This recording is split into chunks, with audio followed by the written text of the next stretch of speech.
I did a video about burnout and depression on my dental YouTube channel, and I wanted to also do one here as well. So, I'm a course creator. So, I'm an online business coach where I help people start their own businesses working from home.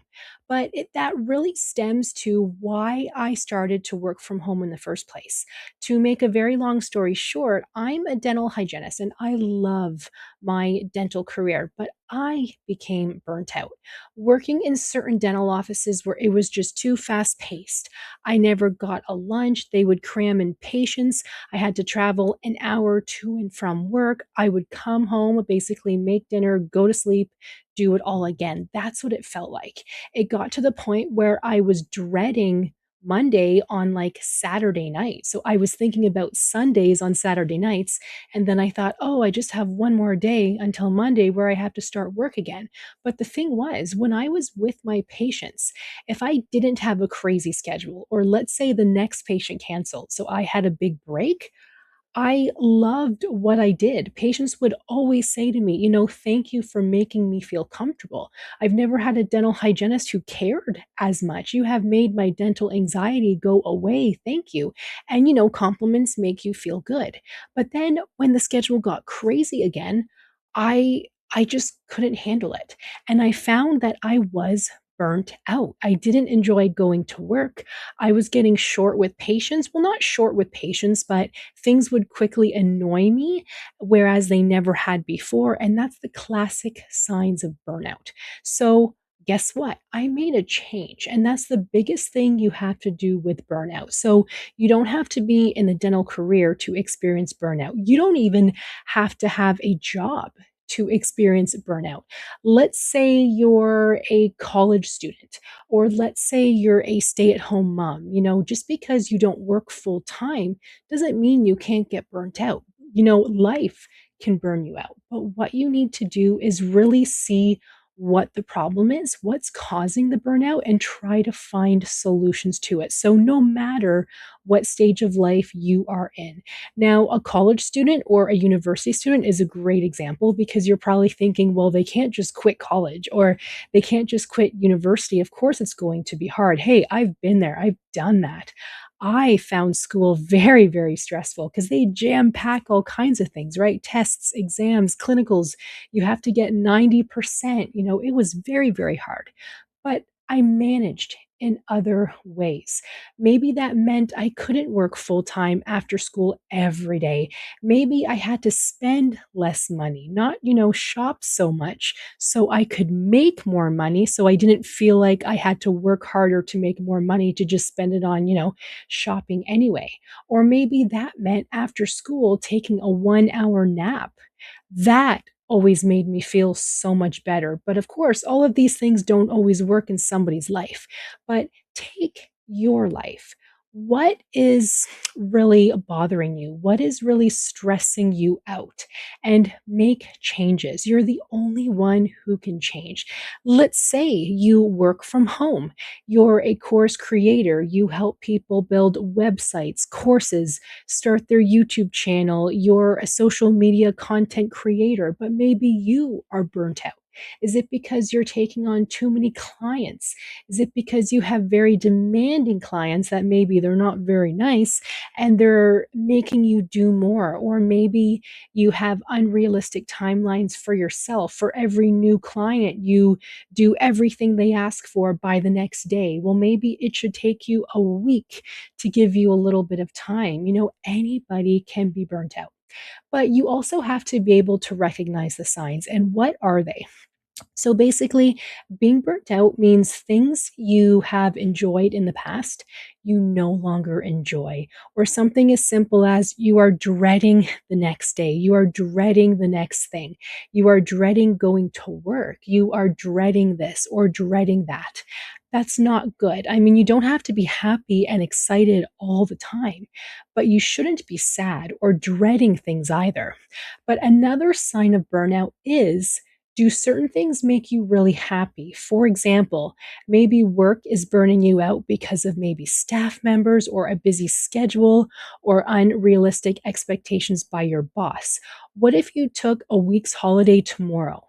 Do you feel like that would solve everything? You just need a break? Maybe you have an amazing time on the week holiday, but then as soon as you're back to work, you're super anxious again. You have high blood pressure.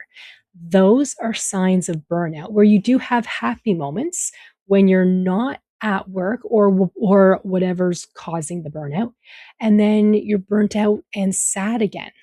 But there's also a difference between burnout and depression. Now, please keep in mind, I'm not a doctor, I'm not a therapist. So, just kind of these are my own opinions. I did take a course on burnout and depression a couple weeks ago, but these are just my opinions. So, please take them with a grain of salt. But in the course, they said the difference between burnout and depression is a constant state of sadness where you're basically always in this doom or gloom stage. If shopping used to excite you, it doesn't anymore. If having a hot cup of coffee in the morning like caused you to relax and de-stress, but it doesn't anymore. Maybe you're having trouble sleeping. That's more signs of depression. Now, with burnout, you can have trouble sleeping too. But burnout means there are certain situations where you're just anxious, not happy. But then you quickly become happy again if you take yourself out of that. If you go to the mall or spend time with your favorite people, that is burnout. So there's little differences, but quick differences at the same time. But just remember, no matter what state you are in, only you can change it. If you think, you know what, I'm suffering from burnout, everything that Andrea has said hits home. Well, only you can change it. Figure out what you can do to make things easier. Could it be a easier schedule? Could it be taking every Friday off because maybe you just need that extra day? Could it be instead of working 9 to 5, you work 10 to 4? Things like that. What would make it easier? Could it be asking for help from other staff members, or maybe asking for help from other family members, depending on what's causing the burnout? But what about depression? Speak to your doctor and they can help you. So if you think you're more on the signs of, ooh, I think I'm depressed and I didn't realize it, speak to your doctor and they can help you. But back to the beginning here. I started working from home because I realized that my source was I loved seeing patients and I loved dealing with patients, but I didn't like working for other people. I didn't like having a 9 to 5 schedule, which usually meant 8 to 6. I didn't like not getting a lunch. I didn't like not feeling appreciated. But I also didn't like the only way I got paid was when I had to be there. So if I took time off, I wasn't getting paid. So, this is why I've created courses and doing my own thing working from home where I literally get paid all the time. People sign up for my courses all the time. People that I haven't even heard of, they haven't even emailed me. I've made $36. I've made $200. I've made $300 the hour later. Did I have to do anything extra? No. These were courses that I created before, clicked publish, and they're still being sold today. So I work less for more money. It might sound cheesy, but it's true.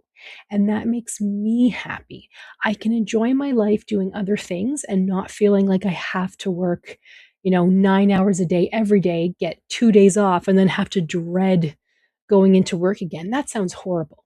So I've made that change for me, and I'm so passionate in helping other people make that change too. Because once you have the taste of the working from home lifestyle, even if you start slowly, like part time, even if you take Fridays off and start working from home, doing your own thing on Fridays, it becomes addicting. You truly love your work. You truly enjoy what you do, and you have a happier life because of it. You're happy, and people around you are happier because you're happy. So let me know if there's any questions, comment below. I would love to hear your thoughts. If you feel like you're suffering from burnout, it happens. It's nothing to be ashamed of, but you need to recognize the signs. Stress is no joke, and it can actually put you in the hospital. So nobody wants that, right? So good luck. Let me know if I can help in any way. Thank you guys for watching, and I'll see you in the next one.